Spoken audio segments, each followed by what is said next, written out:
भगवान के नाम पर कुछ दे दे बेटी, 2 दिन से कुछ नहीं खाया है। विनीता की नज़र उस बूढ़ी अम्मा पर पड़ी तो वो सिहर गई और सोचने लगी कि अम्मा जी भिखारिन की तरह तो लग नहीं रही है। ज़रूर ये किसी अच्छे घर की रही होंगी, पर पता नहीं इस उम्र में भी इनको भीख क्यों मांगनी पड़ रही है।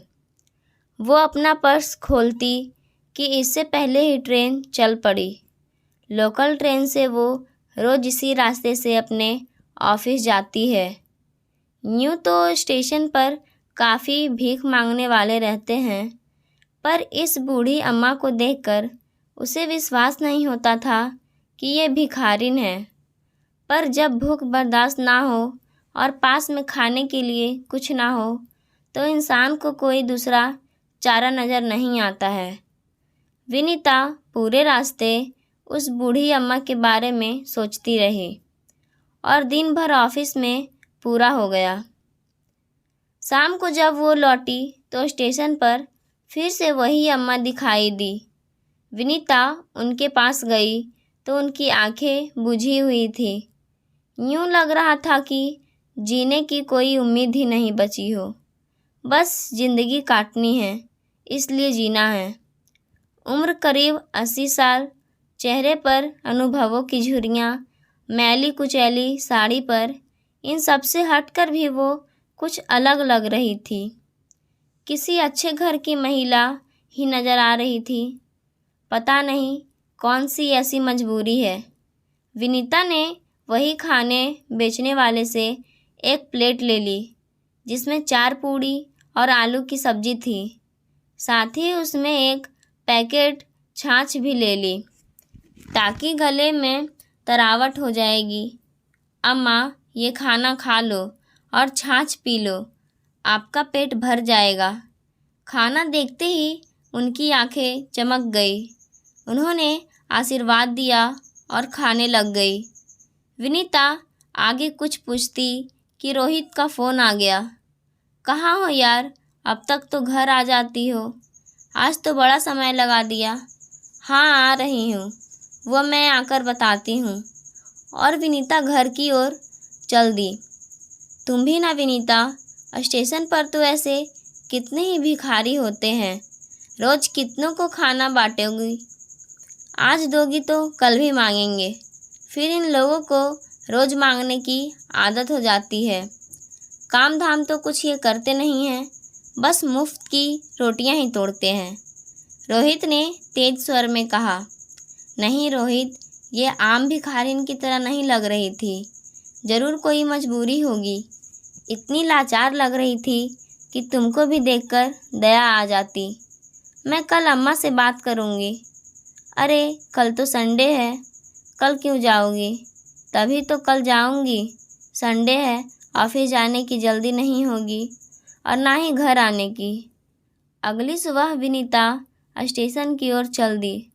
वहाँ पर उसने बूढ़ी अम्मा को ढूंढा, पर वो कहीं दिखाई नहीं दी।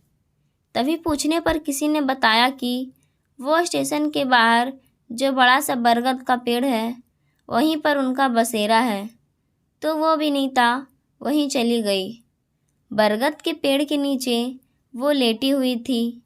अम्मा, मैं आपके लिए नाश्ता लाई हूँ, आज आप अंदर से बाहर नहीं आई। हाँ बिटिया, तबीयत ठीक नहीं लग रही है, हाथ पैर भी जवाब दे चुके हैं। अब इस उम्र में कोई भी काम नहीं होता है तो भीख मांगकर ही काम चला लेती हूँ। वैसे कभी कभी तेरे जैसे लोग भी आते हैं, मुफ्त में खाना दे जाते हैं। अम्मा, आप कब से भीख मांग रही है? विनीता ने सवाल किया। विनीता के सवाल को सुनकर वो हैरान रह गई और आंखों से आंसू बहने लगी। बिटिया, भीख मांगना मुझे पसंद नहीं, पर क्या करूं, मजबूरी है। इस उम्र में हाथ पांव चलते नहीं हैं, पेट की आग बुझाने के लिए खुद भी जलना पड़ता है। कभी नहीं सोचा था कि मेरी भी ये स्थिति होगी। मैं तो स्टेशन पर भिखारियों को खुद भीख देती थी, खाना कपड़ा ज़रूरत का सामान बंटवाती थी। शहर के बीचों बीच हमारा बड़ा सा मकान था। मकान में नौकर चाकर थे। किसी रानी से मैं कम नहीं थी। घर पर दादी सास का हुक्म चलता था। वो लाठी हाथ में लेकर सबकी बजाती थी। मजाल थी कि उनके हुक्म के बिना एक पत्ता भी हिल जाए। घर में खाने पीने की कोई कमी नहीं थी। हर आने जाने वाले का घर में पूरा सामान किया जाता था। नौकर, माली, धोबी, मुनीम सबको त्योहार पल अच्छे कपड़े और पैसे मिठाई देते थे। जब मेरी गोद भराई हुई थी तो पूरा गांव जिमने आया था। देसी घी में पकवान बने थे। सबने बेटे का आशीर्वाद दिया और मुझे पहली संतान के रूप में आरव मिला। आरव की परवरिश में कोई कमी नहीं रही। 1.5 साल बाद ही प्रशांत भी हो गया। 2 बेटों की माँ बनने का जो गर्व था वो मेरे सिर पर चढ़कर बोल रहा था। मैं दादी सास और सास की प्यारी बहू थी जिसने खानदान को 2 वारिस दिए थे। हम हर त्योहार पर मंदिर और स्टेशन पर जाकर भिखारियों और ज़रूरतमंद को कपड़ा और खाना बांटते थे। मेरे दोनों बेटे बड़े हो रहे थे। पति विरासत से मिला, व्यापार संभाल रहे थे। घर में साक्षात अन्नपूर्णा का वास था। दोनों बेटों की अच्छे से परवरिश हो रही थी, पर वो ज़्यादा धन देखकर बिगड़ने लगे थे। पढ़ाई से जी चुराकर गलत संगत में फंस गए थे। दोस्तों और यारों में पैसा लुटाने लगे थे। घर में उनको डांटा जाता था और मुझे भी सुनाया जाता था कि मैं माँ होकर बेटों का ध्यान नहीं रख पाती हूँ। दादी सास पोतों की चिंता करते करते चली गई और सास ससुर का संसार से मन उठ गया तो वो धार्मिक स्थल में जाकर रहने लगे।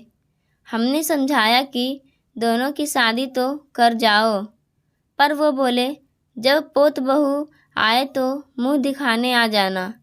अब इतने बड़े घर में हम 4 लोग रह गए थे। अब पहले की तरह घर में कोई आता जाता भी नहीं था। बेटे बड़े हो गए तो उनकी शादी की चिंता होने लगी। घर का व्यापार था पर अकेले मेरे पति संभालते थे। सोचा था बेटा है, व्यापार अच्छा चलेगा, पर बेटों को अपनी आवारागर्दी से ही फुर्सत नहीं मिल रही थी। गलत संगत में फंसकर जुए और शराब में धन लुटाए जा रहे थे और जो लोग पति के साथ व्यापार में जुड़े थे वो भी छल कपट करके धन बना रहे थे। शादी की उम्र निकली जा रही थी। हमने तय किया कि शादी कर देंगे ताकि हो सकता है बेटे शादी के बाद सुधर जाए। परिवार का बड़ा नाम था। आखिर दोनों की शादी तय हो गई। एक साथ ही घर में 2 बहुएं आ गई। अब लग रहा था कि लक्ष्मी घर आई है तो घर की स्थिति सुधर जाएगी। गरीब घरों से बेटियां लाए थे पर वो तो हमारे ही सिर पर चढ़ गई। इतना धन देखकर दोनों को लालच आ गया और फालतू खर्च करने लगी। पहले तो हम बेटों से ही परेशान थे, पर अब बहुएं भी नकचढ़ी आ गई थी। वो भी अयासी में कम नहीं थी। महंगे कपड़े, जेवर खरीदने और सैर सपाटे में लग गई थी। मेरे पति व्यापार और मैं घर संभाल रही थी। दोनों देर तक उठती नहीं थी पर रसोई में पैर नहीं रखती थी। मेरी हालात देखकर पति ने बेटों को कई बार समझाने की कोशिश की पर वो समझे नहीं। ये चिंता करने लगे और एक दिन अचानक इनकी तबीयत बिगड़ी और मुझे संसार में अकेला छोड़कर चले गए। इनके जाने के बाद भी बेटों की नींद नहीं खुली। 2 बच्चे हो गए पर व्यापार संभाला नहीं गया और उसमें नुकसान होने लगा। एक दिन ऐसा आया कि कर्जदारों की भीड़ सिर पर आकर खड़ी हो गई। दोनों बेटों को तब होश आया और जब तक सब कुछ नष्ट हो चुका था।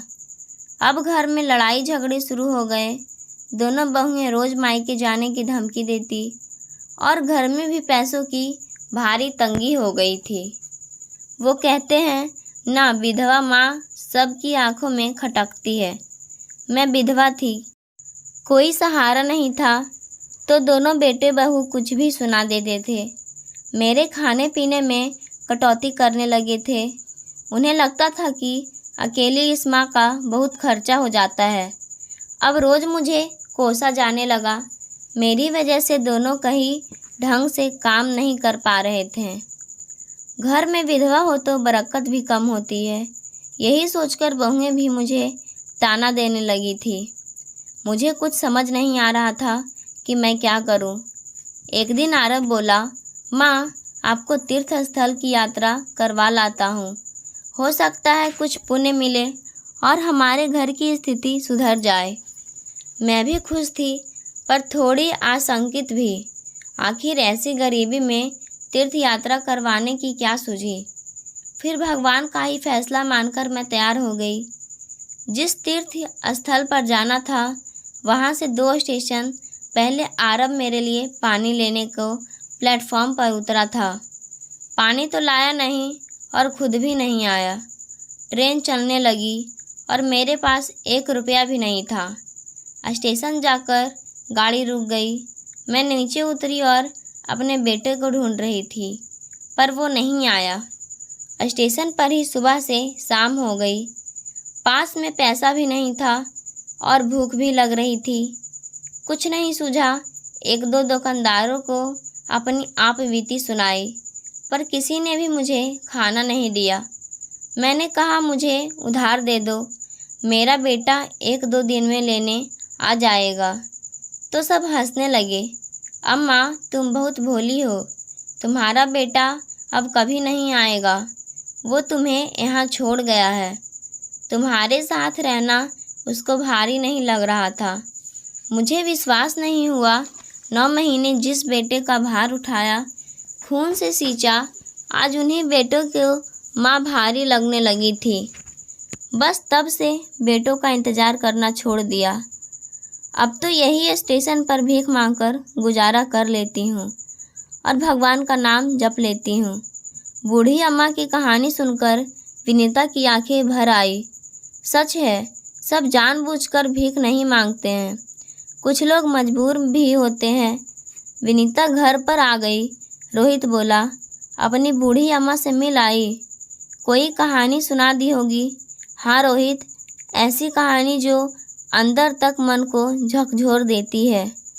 बेटों से माँ का भार ना उठाया गया तो वो उन्हें स्टेशन पर छोड़कर चले गए। मैंने कहा, बूढ़ी अम्मा, आप आपने तो घर का पता दो, पर वो मुकर गई। वो अपना बेटों के साथ रहना चाहती है और ना ही उन्हें सज़ा दिलाना चाहती है। वापस भी जाना नहीं चाहती। जब बेटों ने मेरा त्याग कर दिया तो मैं क्या उनसे मोह रखूं। पत्थर की बन गई है। पर रोहित, मुझे अम्मा का इस तरह स्टेशन पर भीख मांगना अच्छा नहीं लगता है। हम उनके लिए कुछ नहीं कर सकते। विनीता ने अपने पति से पूछा। विनीता, हम क्या कर सकते हैं? हमारी अपनी नौकरियां हैं, अपनी बेटी है जिसकी जिम्मेदारी हमारी है कि हम उसे अच्छा जीवन दें। लेकिन रोहित, हम अपनी बेटी को सब दे रहे हैं, पर जो सबसे अमूल्य विरासत है वो नहीं दे पा रहे हैं। हमारी बेटी अकेलेपन से जूझ रही है। हम उसे समय नहीं दे पा रहे हैं और ना ही दादी नानी को प्यार दे पा रहे हैं। रोहित, क्यों ना हम उन बूढ़ी अम्मा को गोद ले ले और अपने घर लेकर आ जाए। उन्हें भी सहारा मिल जाएगा और हमारी बेटी को दादी नानी का प्यार भी मिल जाएगा। तुम्हारा दिमाग खराब हो गया है।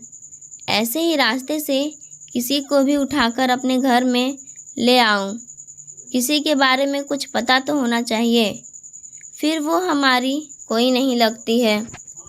ऐसे मदद करना चाहो तो कर सकती हो, पर उन्हें घर तो नहीं ला सकते हैं। अनजान अजनबी लोगों का कोई भरोसा नहीं होता है। लेकिन रोहित, तुम भी तो अनजान और अजनबी ही थे जब तुम्हें अनाथालय से लाया गया था। विनीता की बात सुनकर रोहित चौंक गया। फिर वो झूठ भी तो नहीं बोल रही थी, वो भी अनाथ था। जाने क्यों उसके माता पिता ने उसका त्याग कर दिया था। आज भी उसे अपने माता पिता की याद आती है। जिन लोगों ने उसे गोद लिया था उन्होंने बड़े लाड प्यार से पाला और आज उन्हीं के दम पर वो अपने पैरों पर खड़ा हुआ है। विनीता से शादी हुई और एक दिन दोनों उससे ही मिलने अपनी कार से आ रहे थे, पर भीषण सड़क दुर्घटना में दोनों मारे गए और अपनी पोती का चेहरा भी देख नहीं पाए। रोहित फिर से अनाथ हो गया था। ये तो विनीता ने उसे संभाला और हर कदम पर उसका साथ दिया। मुझे माफ़ कर दो विनीता, हम कल सुबह ही उन अम्मा के पास चलेंगे और उन्हें घर पर ले जाएंगे। रात को विनीता बहुत खुश थी। उसने अपनी बेटी को ही बताया था कि वो कल दादी को लेकर घर पर आएंगे। सुबह उठकर तीनों ही स्टेशन चल दिए। विनीता की नज़रें उन्हें ढूंढ रही थी। तभी दूसरी ओर बहुत भीड़ दिखी। वो भी भीड़ के अंदर देखने की कोशिश करने लगे। अंदर देखा तो मुंह से चीख निकल गई। अम्मा का शव पड़ा था।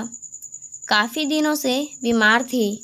समय पर इलाज ना मिलने के कारण मृत्यु हो गई।